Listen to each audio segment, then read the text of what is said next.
My name is Voywich. I'm the director of MAG Aerospace here locally in Fort Walton Beach. Primarily, I support Air Force Special Operations Command with technology integration. And we support everything from air services, engineering, to local intelligence support, and other federal type services. This community is culturally meshed with the military. A lot of parents and siblings have significant others inside the military right now. Our direct impact to the community is making sure that their loved ones come home. My name is Brenda Ivey. I am the cybersecurity lead engineer for MAG Aerospace. I've been doing this for about 17 years now. What we do is we take a product that's proposed and we evaluate it top to bottom to make sure that security is built in depth. So we have to be able to speak engineer to the engineers, and I have to translate engineer speak to the non-engineers, which are typically your senior level or your operators in the field. Some of the products that we make here, we have a personal area network kit that the Special Warfighter wears, and it's essentially a handheld device along with several radios and applications, and that's what they use to deploy downrange to call airstrikes or to determine if there are people around them, whether it's friend or foe. And they also use that same system to do the humanitarian rescue missions, so it depends on what the use case is. My name is Preston White. I'm the lead enterprise architect at the Special Warfare Technology Integration and Support Center. What we do is actually called the part of the design portion. You know, it's kind of like if you build a home, you want to have the architecture before you begin to build to make sure everything is to your liking. So the architecture serves the very same purpose.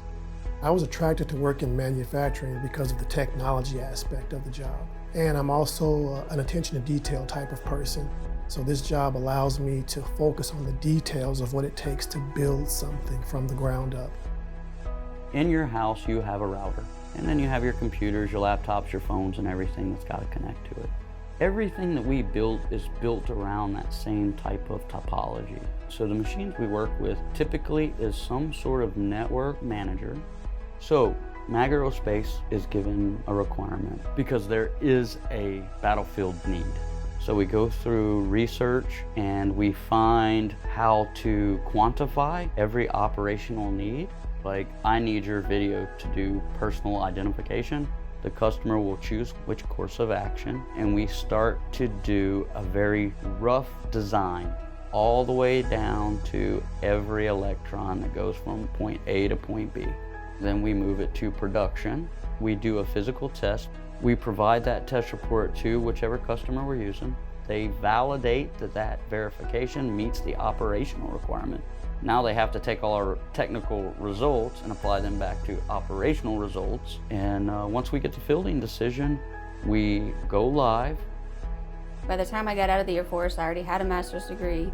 So I was young and a female, so trying to get high-level positions wasn't always the easiest. However, nothing worth having comes easy. So every new step opens a new door, and I've just followed that career progression up. Luckily, I've had quite a few mentors that took me under their wing and gave me that opportunity.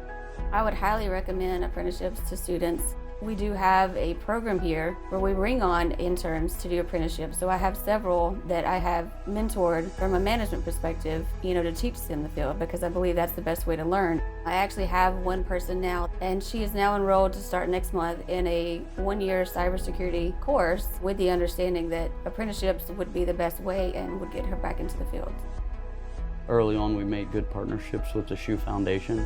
They train kids from around 5 to 18 in STEM, science, technology, engineering, and mathematics. And we work with them directly to implement different opportunities for kids to come here, see what an engineer does on a day-to-day basis. We work with the school superintendent of Okaloosa County, and some of the things we've done with them is, in order to decorate all of my facilities, I often try to donate money to their art programs, and then all the students provide different pictures and portraits of things to hang on the walls. There's a lot of things you can do in life. Every job is worthy. I can only tell you that there's no other job that compares to the feeling of generating something from scratch that someone needs, not wants. but needs. A lot of manufacturing is built on needs of the industry. People will need what you build. They won't be able to live without it. Whenever I see a product that I had a hand in creating in the world, I get this feeling of pride. It's kind of a feeling of accomplishment, knowing that I played some part in creating something that's actually great, it's usable, people use it to make the world better. So we know that everything that we build is going to help the special warfare operators do their job, and their job is to protect our nation.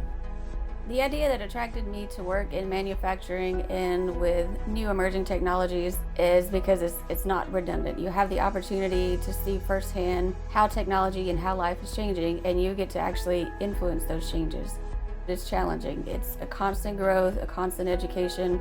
We recognize that our customer is the special warfighters, and we know the products that we field go directly to these operators, and sometimes that's the one thing between life and death is the technology that we put in their hands. My favorite thing in the manufacturing industry probably is hearing all the wild ideas that come out of people's minds. Just the amazing ways different people think really shows you a different side of who they are, because it's not just conforming to the norm, that you really get to see inspirational things happen. And when you get to design something from nothing, it's like writing a book. It's like taking something that never was there and telling a story that only you're gonna know how it ends. Every time that my team reaches success, every time that the military performs a mission that was accomplished a little bit easier, accomplished a little bit smoother, made the place just a little bit safer, I take a lot of pride in what the team's done.